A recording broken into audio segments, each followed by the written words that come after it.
Hello everybody. So I have this friend that's on TikTok. I don't know if you guys heard of him. He goes by the name CV Kicks underscore 206. So over recent, we've began to play this game called Osus, where it's basically just clicking circles to a beat. And it's been really fun, but well, let's just say I'm not really good at it. Let's not really point it out, but my ranking is pretty bad.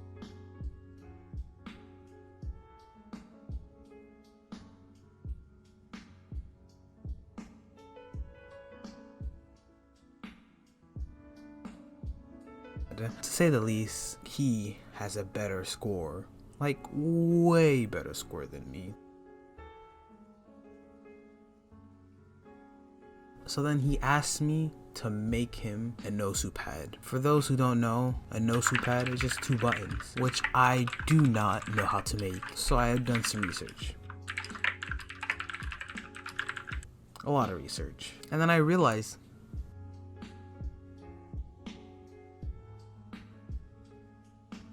it's pretty easy. It's just, a couple wires and a microcontroller.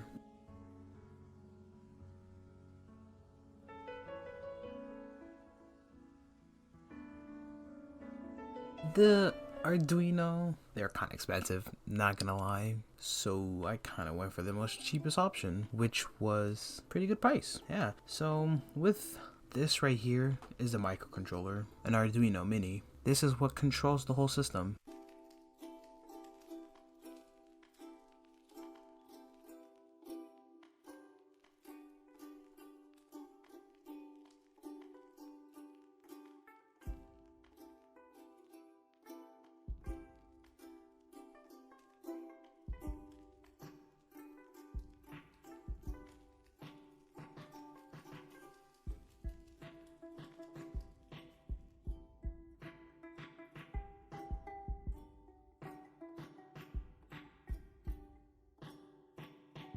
This is where the input, all the delay, the brain of the whole operation is this tiny little piece of metal. I know, right?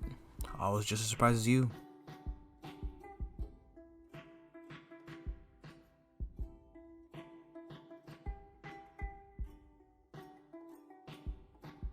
The thing is, with the whole system and everything, you're gonna need more than just an Arduino. I have a soldering. I have the Arduino. I have the desolder. I have some jumper cables, the solder of course, maybe some flux, a couple other things.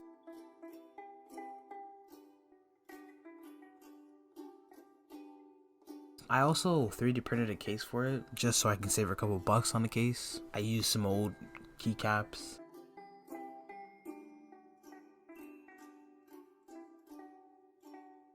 So I have this keyboard, the HyperX, just laying around. So I decided on why not just reuse the switches.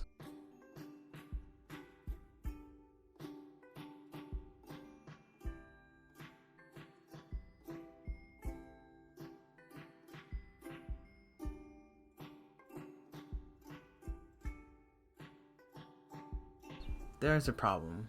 I tried to figure out where the screws are and I couldn't find it. So I just started yanking on the switches, which I just remembered the switches are soldered on the PCB. So I had to take out all the keycaps, unscrew everything. This keyboard has been sitting in my closet for about a year and a half. So please don't mind its dust and gamer gunk on it. Once I figured out, took out all the keycaps and decided to unscrew them.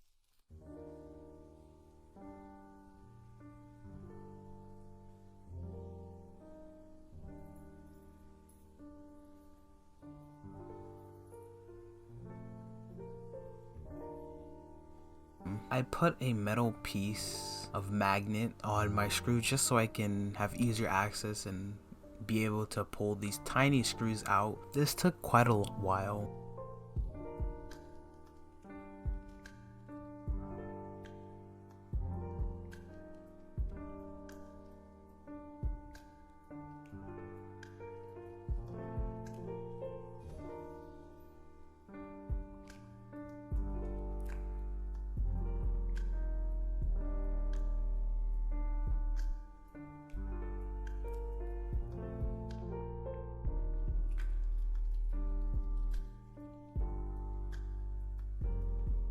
but I soon realized that I can't really take out the case unless I unscrew it from the back of the keyboard. Well, I guess now for sure the warranty is gone on the keyboard. It's time for the magic.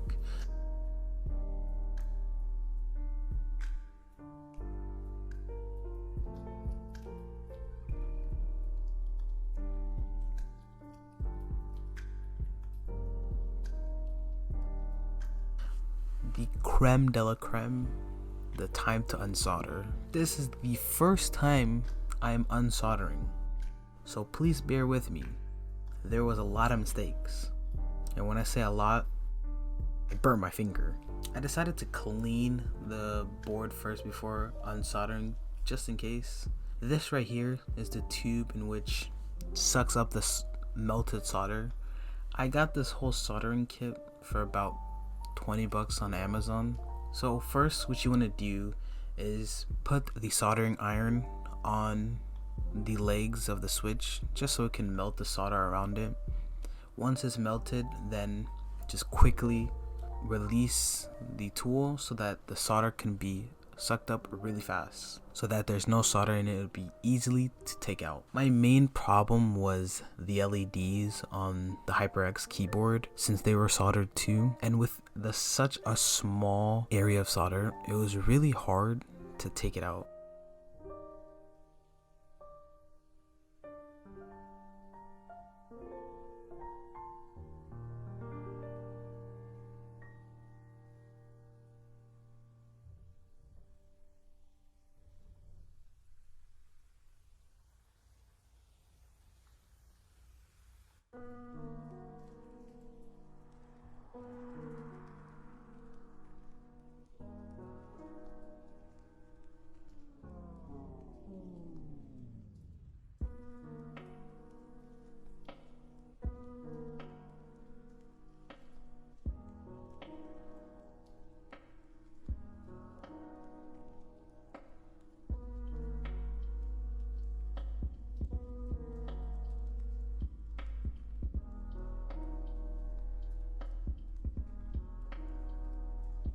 First try on pulling out the switches didn't work. Let's try one more time. What I began to do was drill the tip of the solder inside the hole so that I can really have an efficient solder melt to it. So I got really frustrated and I decided to just leave it how it is.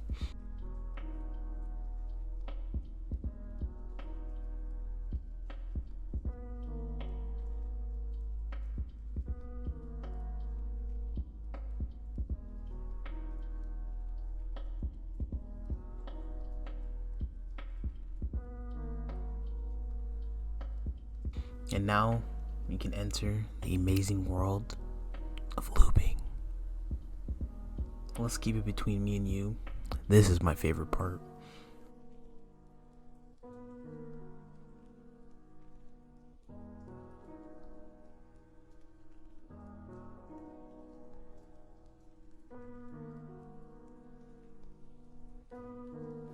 I like to use the GPL 205 G0. To me, it's just a well-rounded lubricant to use, even on stabilizers, on switches, whatever the case may be. This lube will make it nice and smooth. What you want to do is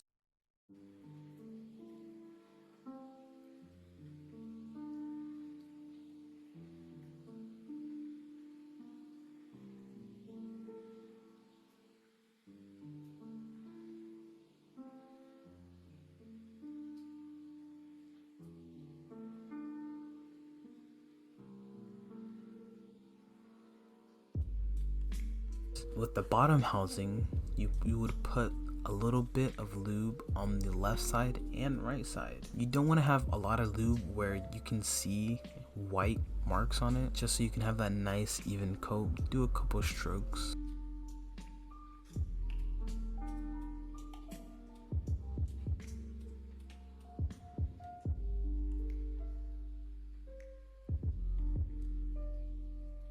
Then you want to proceed on lubing the spring. The spring is important just so it can be nice and smooth when it's a push down. You want to lube the bottom first. There's many different ways to lube, but for me, lubing it this way is the most efficient and easiest, to be honest. So what I like to do is put a little bit more on the top of the string, just so that the stem feels more lube.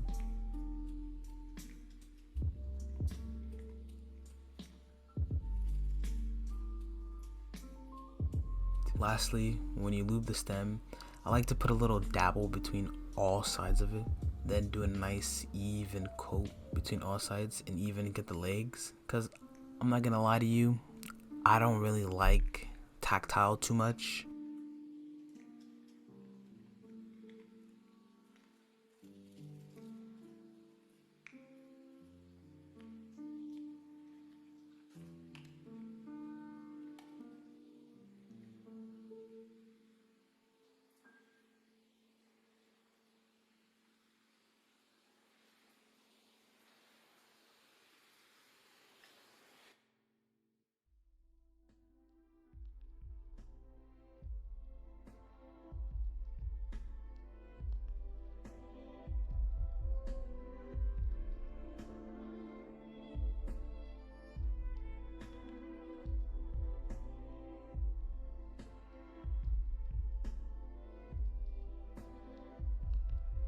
So when placing the stem back into the housings, you would want to match the legs with the brass on the top of your bottom housing. Then you want to release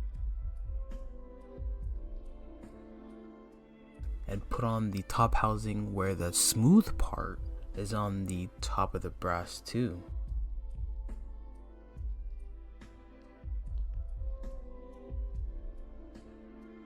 You want to give it a nice secure bump, give it a quick press too, why not? So the final part, the creme de la creme, once again, it is the Arduino. How my friends like to say it, the Arduino. So the final build of it takes a bit. I have a couple. Wait a second, forget all that. My package came in. Reality glass bed for my 3D printer. I'm not gonna lie to you, I was pretty stoked about it. It looks phenomenal.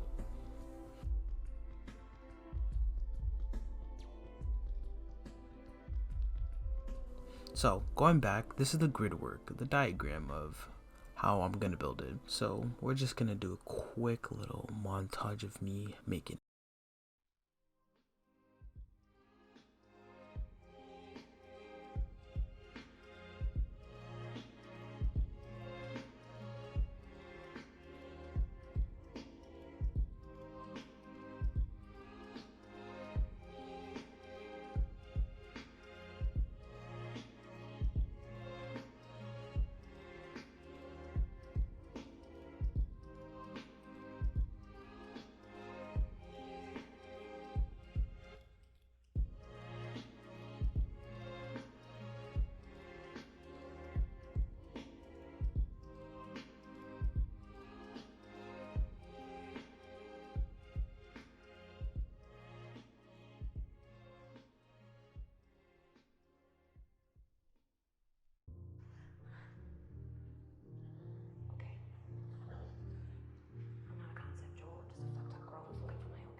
I'm not gonna lie, let's just go straight to the code. I took forever. I felt like I was passionate about it. I felt like I was an absolute hacking warlord. But to be honest, this is how my code really looked like. It was pretty simple.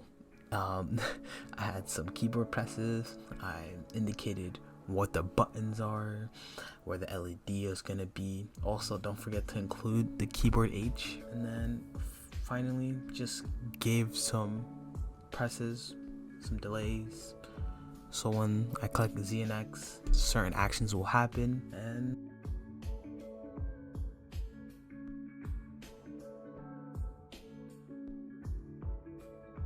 finally the end result. Overall, the pad came out nice. I felt like it was really, if one thing else to fix is the 3D print. Thank you guys for watching. If you guys liked the video, please leave a thumbs and subscribe.